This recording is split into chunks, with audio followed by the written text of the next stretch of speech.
Are you a golfer that's struggling to break 100? Are you stuck in the hundreds? Are you practicing hours and hours and not able to get in the 90s? You'd be surprised that it's probably not your swing why you're not getting in the 90s. I'm Coach Mason, and I've been doing results-based coaching for over 2 years now. And my students in my results-based programs improve on average over 10 shots for 9 holes. So what does that look like? That looks like someone in the 60s getting in the 40s, someone that's in the 50s getting in the 40s, and then golfers that are in the 40s, I help them get in the 30s, and then some golfers, high 30s, lower 40s, and even par, even under par. But I've seen lots of golfers shoot in the hundreds, and I help them get them in the 90s, and a lot of them end up getting in the 80s using the system that I have. But so the agenda for today, I'm going to show you why golfers can't break 100, and then what you can do to break through and finally get in the 90s and maybe even the 80s. So, like I said a little briefly about me, I was in the financial services industry for 18 years working for Principal Financial Group. That's important. You'll see why in a little bit why I bring that up. But it's results-based coaching, so it's all about getting players to shoot lower scores. That's what I really focus on. And then, like I said, golfers on average improve 10.4 shots for 9 holes. 96% of my students achieve their goal. So we set a scoring goal and we work on that. And then I have over 300 shots dropped since 2024, since I started results-based coaching. So one important thing, why can't we get in the 90s, is to understand why people just fail in general. So I took this from a book Napoleon Hill wrote, Think and Grow Rich, and then also Ben Newman, a lot of his stuff I like reading. And Napoleon Hill has a whole chapter, 30 reasons why people fail in life and in business. So I took 5 of his because I thought they applied to golf. And number 1 is no purpose.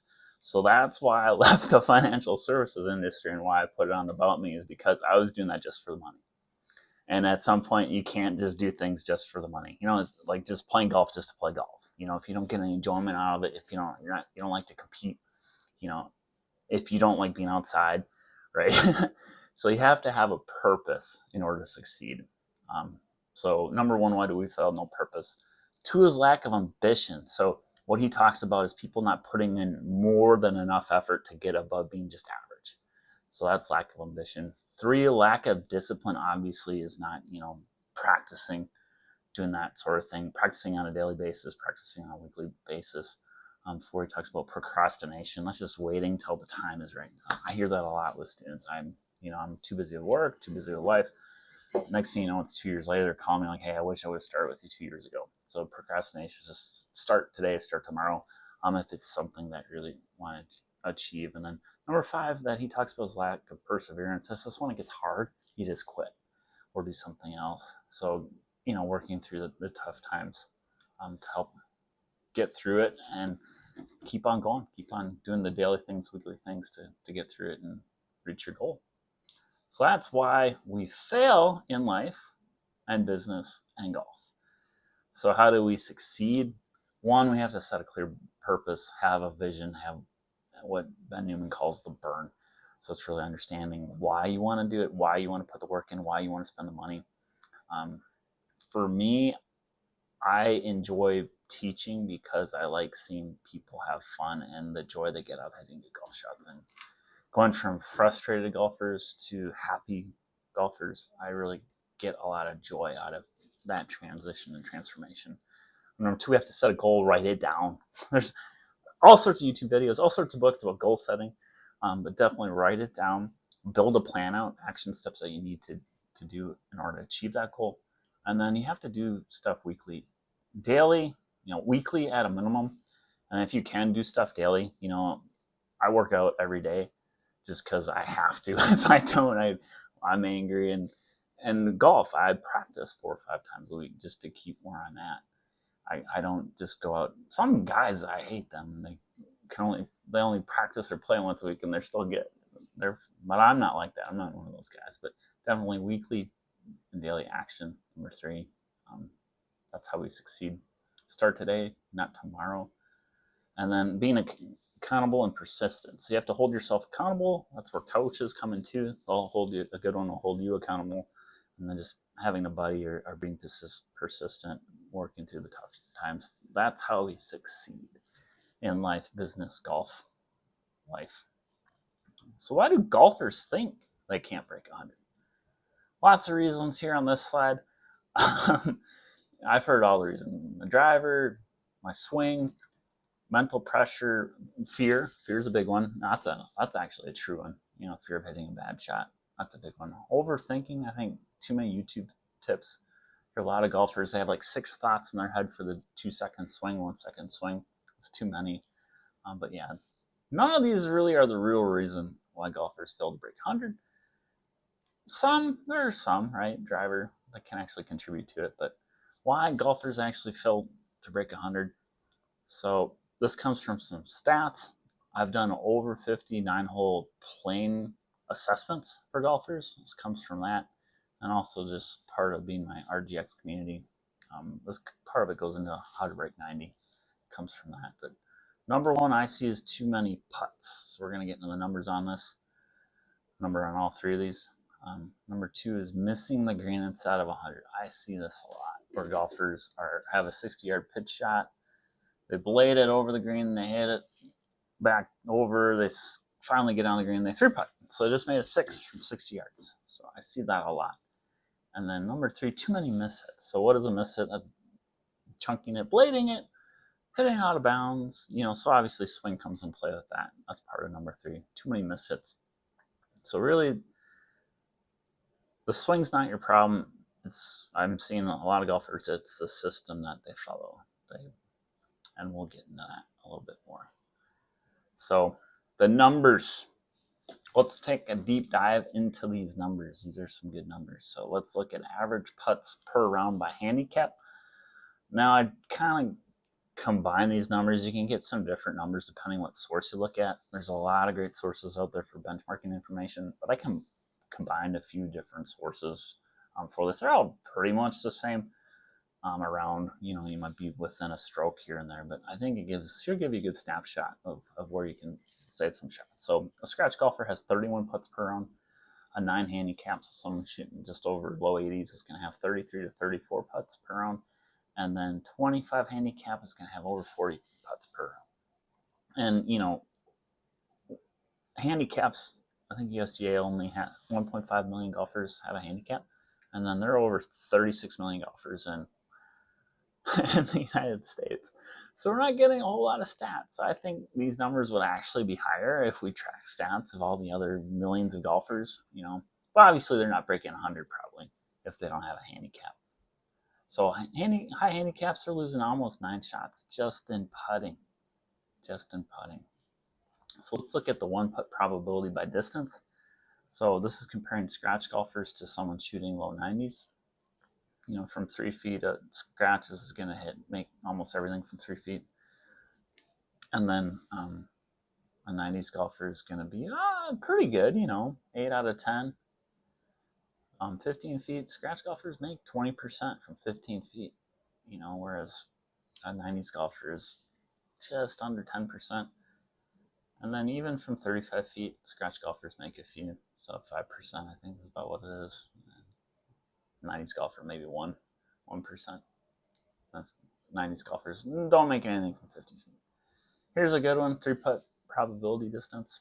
So scratch golfers very rarely 3-putt inside 35 feet, whereas bogey golfers 3-putting almost a third of the time from 35 feet. There's not a whole lot of stats, guys.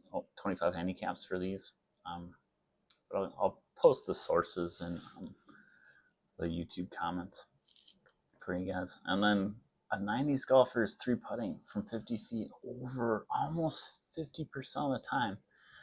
And 60 feet, 3-putting almost 60% from 60 feet. This is very important, guys. What guys shooting in the 90s are doing. They're 3-putting a lot from 50, 60 feet.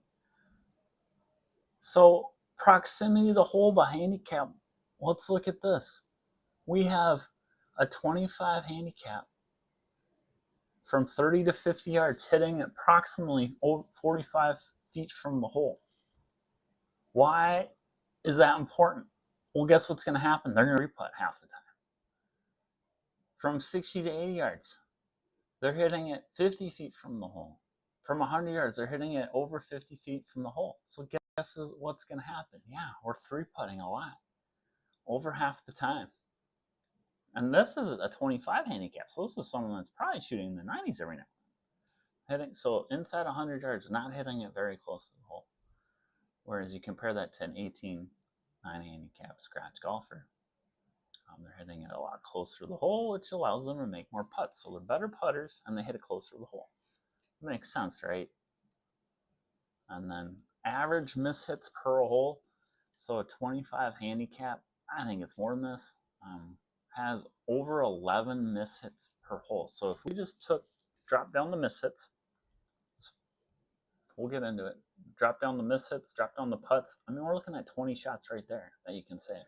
Just working on putting and just having a club that you can hit fairly consistent. And then greens in regulation. So scratch is hitting 10 to 11, 9 handicaps hitting 6, 18 handicaps hitting 3 greens in regulation, and then a 25 plus handicap. 0 to 3 probably is what they're hitting. Obviously every now and then in a blue moon they'll hit a few more and shoot an okay score, 101. But they're hitting 1 to 2 greens. So someone shooting over 100 is missing, let's say, 16 greens. On those 16 greens, they're hitting it over 50 feet from the hole when they do miss it, and then they're probably three-putting half the time.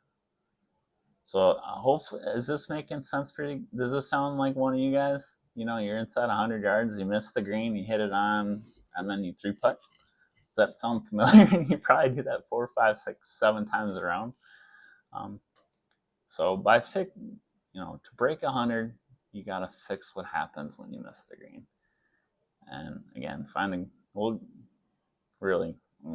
it's in a slide later, but find a go-to club, get better inside 100 yards, make more putts, be better putting. So what is traditional coaching, Phil? What do you think their focus is on? What's the first thing you do if you take a golf lesson? Swing.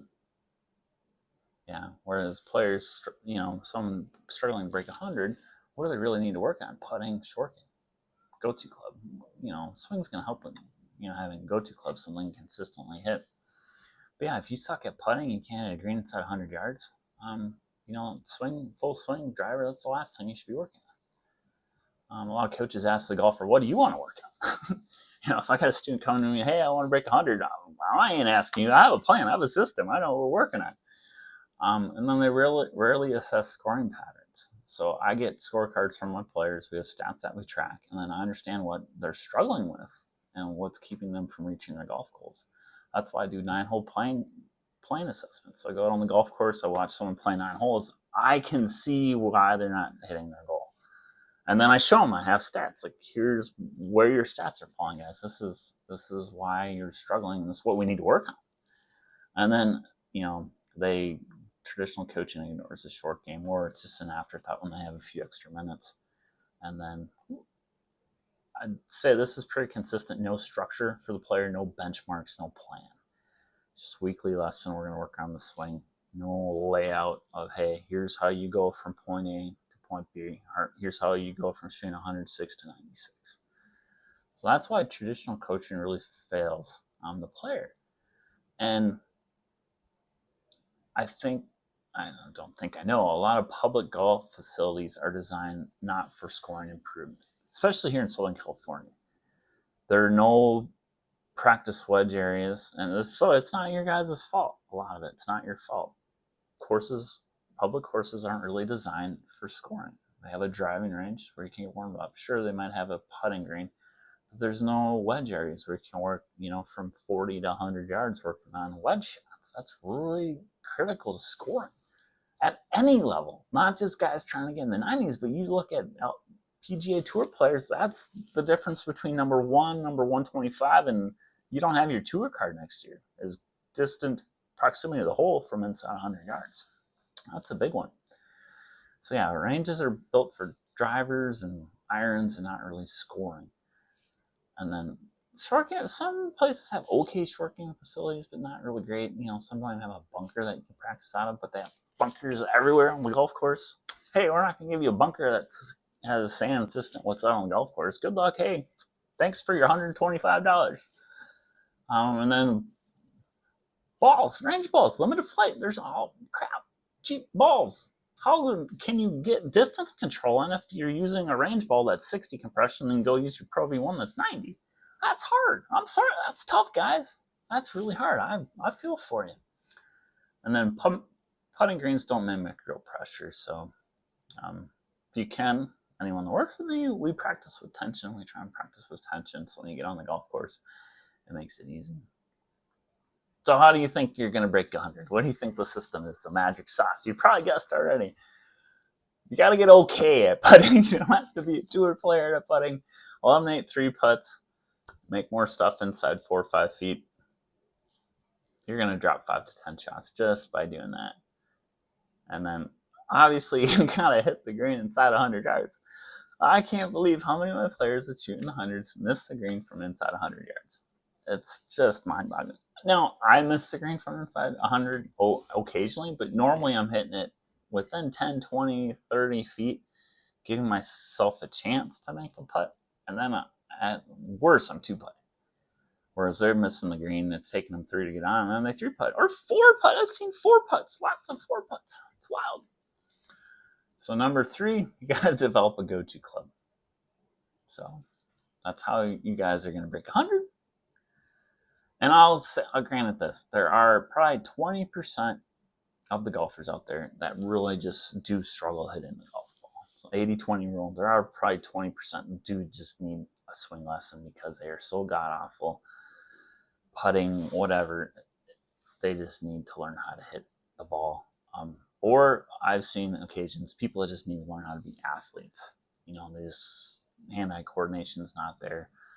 Just playing bag toss would be good for them. But, so there is, I'll grant that there is that 20% out there that probably do just need a swing lesson and some swing lessons.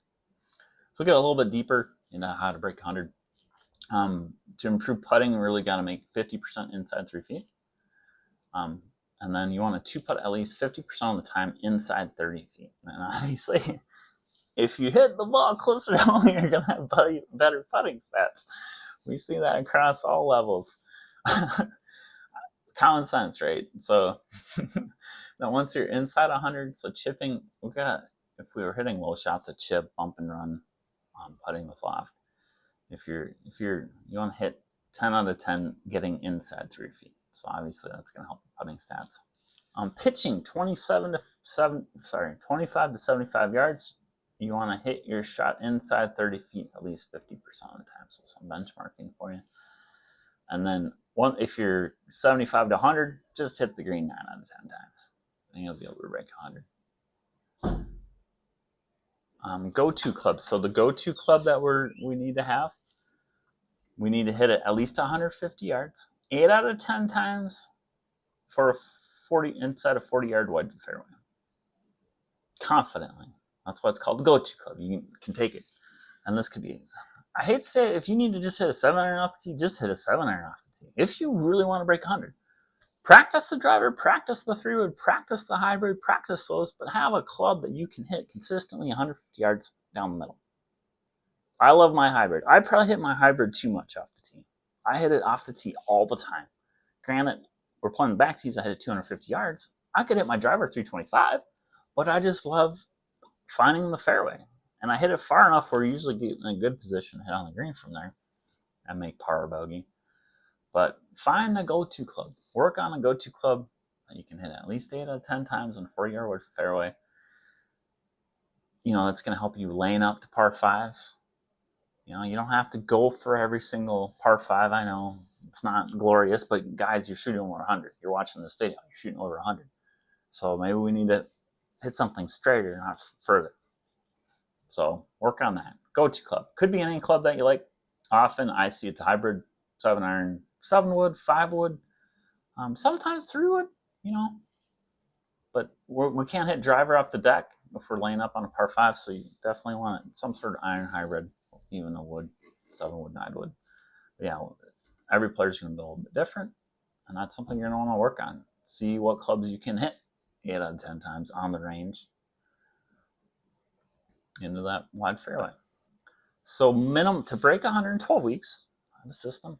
break 100 in less than 12 weeks, here are the weekly minimum practice and play recommendations. So if you're in the 100 to 105 range, you need at least one short game session that's 45 minutes long. And you need at least one 45-minute session that's just full swing and wedges. So working on the 50 to 100 yard shots and the go-to club.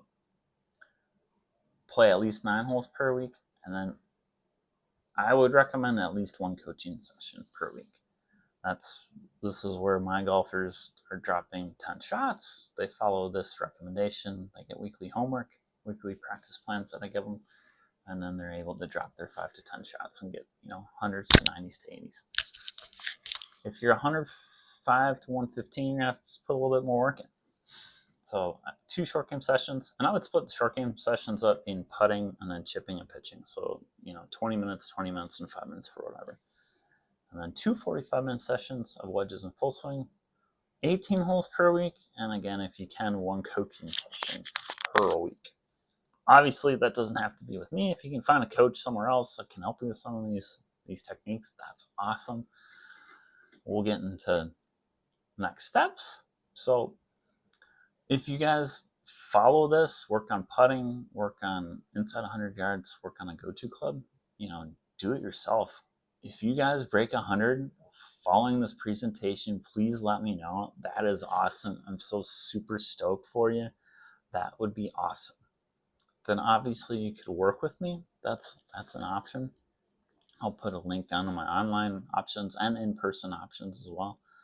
And then I have a Break 100 Blueprint. It's a 12-week program that guides you through my process that I work with my players, my system that I use. It has weekly practice sheets. It has skills. It has videos of skills, drills that gives you feedback so you understand what you're doing wrong. The weekly practice plans, and then their weekly calls that we have to make sure you're on the right track. So that's the Break 100 Blueprint. So again, do it yourself. You can do it yourself, obviously, right? Or do it yourself with another coach. That's an option too. Work with me online or in person, or get the Break 100 Blueprint, follow that 12-week plan. That'd be a combination of do it yourself as well as work with me. Again, this is the same system that's gotten players to drop over 10 shots on average for 9 holes. So with that, guys, please share this. If you have any comments or questions, put those in the comment section. I'll post links to work with me as well as the Break 100 Blueprint. This is part of a series. I forgot to mention that at the beginning. This is part of a series. I'm going to go into a little bit more detail, putting, short game, go-to club, some things that you can work on that's going to help you break 100. All right, subscribe, like, share with the buddy that's struggling to get 90s. If you do it yourself without me and you break 100, let me know. I think that'd be super cool. I'd be so excited for you to do that. So guys, I hope you enjoyed this. Got some good tips out of it, some nuggets. And again, good luck. Hey, have fun. Enjoy the game. Enjoy putting in the work. Enjoy getting on the golf course and love the game. All right. Take care, guys. Bye.